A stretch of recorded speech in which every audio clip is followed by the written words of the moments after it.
I wanted to get you on because I figured, boy, with UFC 100 here, this guy's got to have some feelings one way or the other. So how do you feel as this big event is just about to go down with all these festivities? It's great for the sport. It's great for the sport of mixed martial arts. An opportunity for fans to see professional fights and the best martial artists in the world competing, I guess. I guess it's a great opportunity for all the fans to watch it and to be a part of it. Too bad I'm not a part of it, but, everything happens for a reason, and I'll be fighting by October, so, I'm just waiting for the future. Are you pissed that you're not part of it? I'm not pissed. No hard feelings. It is what it is. Fans still know about Tito Ortiz no matter what. Like I said, I'll be competing in October with Strikeforce, so I'm excited for my future. I'll be a chance to with CBS and Showtime supporting me. So I'm excited for the future. I'm really, really excited for the future. And today's just another day for some guys to be fighting. All right. I've written a lot because I also do the Yahoo blog, and I know a lot of the casual media guys have written a lot about Dana White and what he's done with the organization. So how do you feel when so much praise is heaped upon a guy that you've had issues with? Dana's doing a great job. Dana has been working his butt off. The time he spends away from his family, he works hard for the sport, and everybody got to appreciate one way or another. But the main factor is it's all about the fighters, man. And the fighters are the ones who are going to be selling tickets and are going to be really impressing the fans and giving the best fights possible. If it wasn't for us fighters, this sport couldn't be alive. Do you feel like it's where it should be at UFC 100 for the fighters? I think it still has a lot more space to grow. When we become household names, if we're not already, it really, that's the big battle to win, I think, for the average casual fan who's not an MMA fan, who loves to watch fights. That's the most important thing, is to get in every single home and be household names. And that's what I'm trying to do. So I'm still working. I've been in this game for 12 years, and I really think I still have a lot more fight in me, and I have a lot more great things to achieve. And, people still haven't seen the best of Tito Ortiz yet. So they're going to get upwards of like 1.3, 1.5 million pay-per-view buys. Or, you're probably going to have 6 or 7 million viewers. It's hard to imagine that the fighters aren't household names. So what do you think has been the biggest problem in terms of the fact that they're not household names yet? I think the biggest problem is UFC in general. UFC is about branding their name. I've spoke to Dana White, and he says it's about a franchising UFC.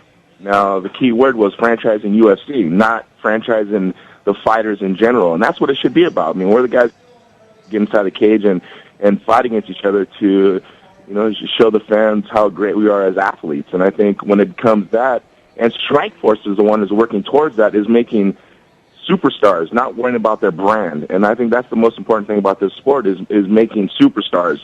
You watch boxing, what Oscar De La Hoya does with Sugar Shane Mosley, Bernard Hopkins. All these guys who are household names in their boxing organization. Now, what's wrong with MMA? What are we doing different? Now, and you see as UFC is they're branding UFC. They're not branding Tito Ortiz or Randy Couture or Rampage Quentin Jackson. It's all about the brand and no more than that. Now, Strikeforce is taking another chance of making superstars by branding these fighters, and that's why I'm going aboard with Strikeforce and making this happen. All right, good deal. Tito Ortiz, ESPN Radio 1100. We're down here at the UFC Fan Expo. He is over at Hooters. We'll tell you about what's going on at Hooters and the Punishment Athletic store over there in just a minute. So we talk about where the fighters are in terms of their health.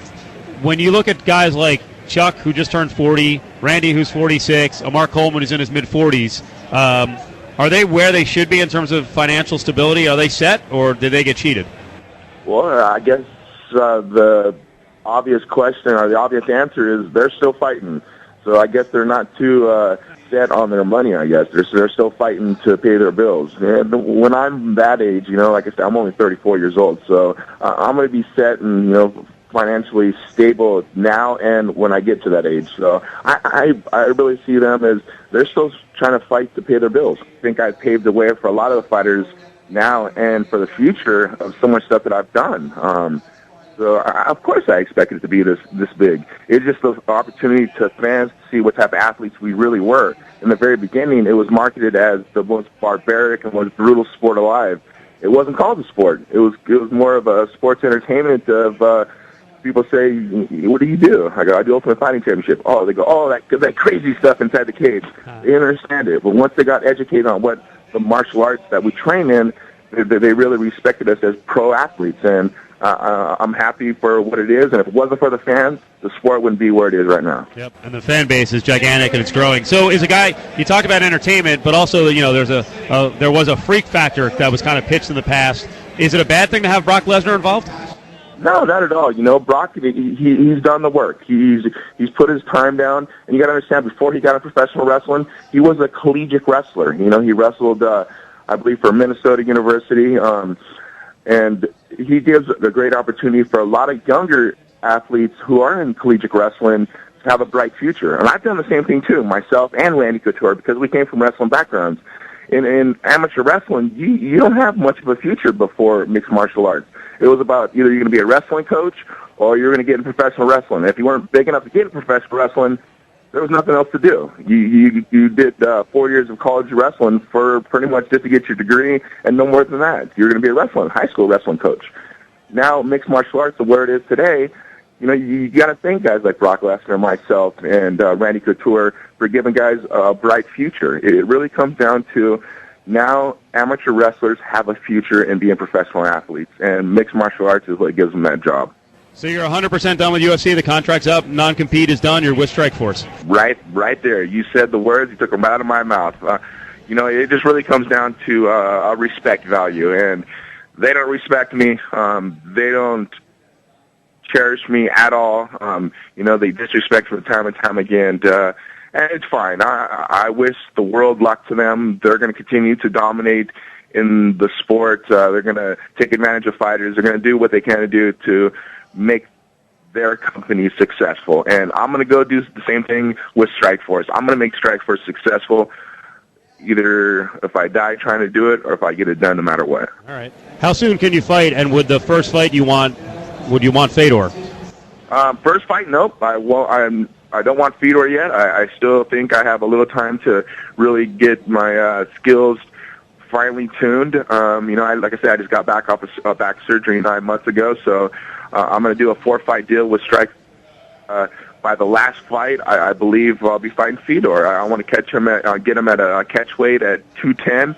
Let's cut him down. Let's see if we can make him a little smaller. I walk around about 215, 216 around there, and he walks around about 230. So if I could cut him down to about 210 and we get a great fight on pay-per-view, I think a lot of fans would love to see me crush Fedor's face. All right. Hey, tell us what's going on before we let you go at Hooters this weekend.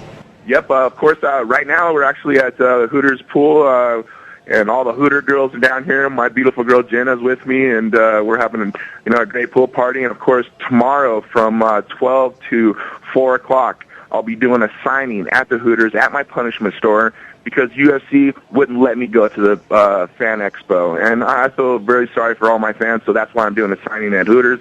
So everybody, please come on down and get an autograph, pictures, buy some clothing from punishment.com. And, I'm here for the fans, man. The fans are the ones who got me here, so I'm going to support them no matter what. Even if UFC try to, dog me as much as possible and try to keep me out of the limelight, I'm going to still be successful because of my fans. Tito, thank you. We appreciate it. See you. All right. Thanks, guys. I appreciate it. You guys have a great day.